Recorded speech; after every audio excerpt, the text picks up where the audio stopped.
In Mission Impossible 4 news, Lea Seydoux is the latest person to join the cast of Mission Impossible 4.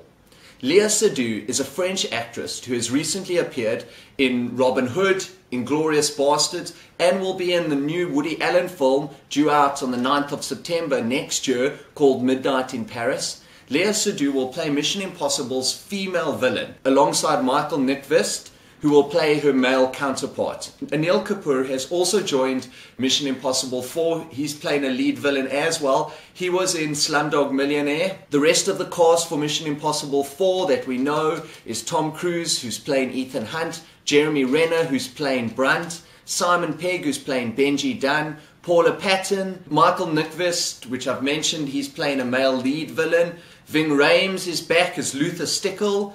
Lea Seydoux is the female lead villain, and Anil Kapoor is going to play a male lead villain. Also recently added was Josh Holloway, who plays James Sawyer in Lost, which is great to see him now in this Mission Impossible. And also Vladimir Mashkov. He has appeared in many Russian films and has also been in a couple Hollywood films such as Behind Enemy Lines. So those are Josh Holloway, which has recently joined as well, and Vladimir Mashkov. Mission Impossible 4 has been directed by Brad Bird. After Mission Impossible 4, Brad Bird's going to direct a film called 1906. It's about a young man who discovers a series of secrets and lies that left San Francisco highly vulnerable to the fires that engulfed it in the aftermath of the historical 1906 earthquake. It's based on the book by James D'Alessandro. Brad Bird, who's Pixar's famous writer and director of Ratatouille and The Incredibles, and he directed The Iron Giant. J.J. Abrams, who's producer on Mission Impossible 4, who also wrote the story for Mission Impossible 4.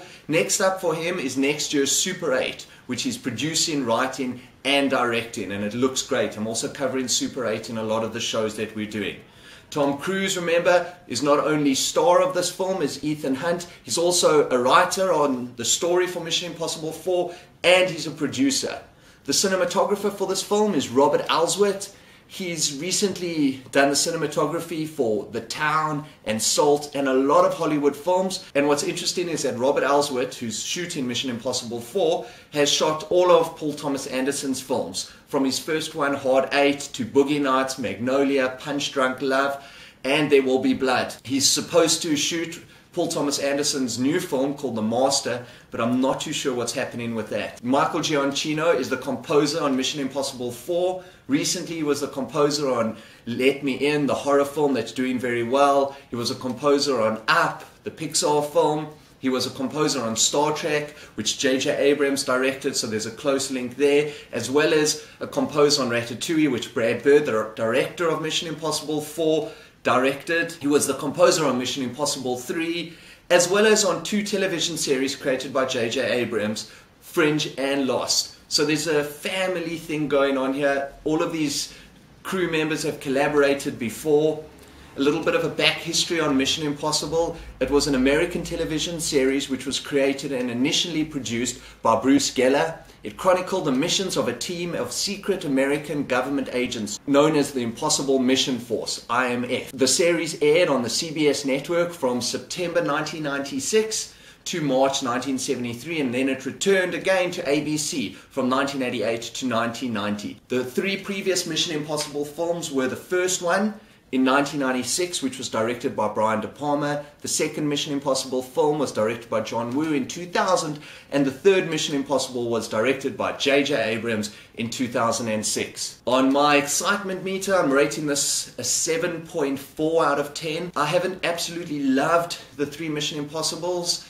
The first one by Brian De Palma was something interesting, I thought, at the time. The second one by John Woo disappointed me, to be honest.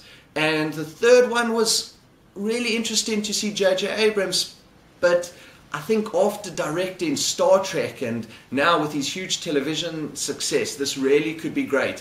What's going to bump it up to an 8 for me is if it starts becoming very relevant and dealing with themes that now are prevalent. So it's not just an action film with Ethan Hunt trying to save the world, that there's something very relevant with it. But the talent does make it exciting for me, so that's Mission Impossible 4.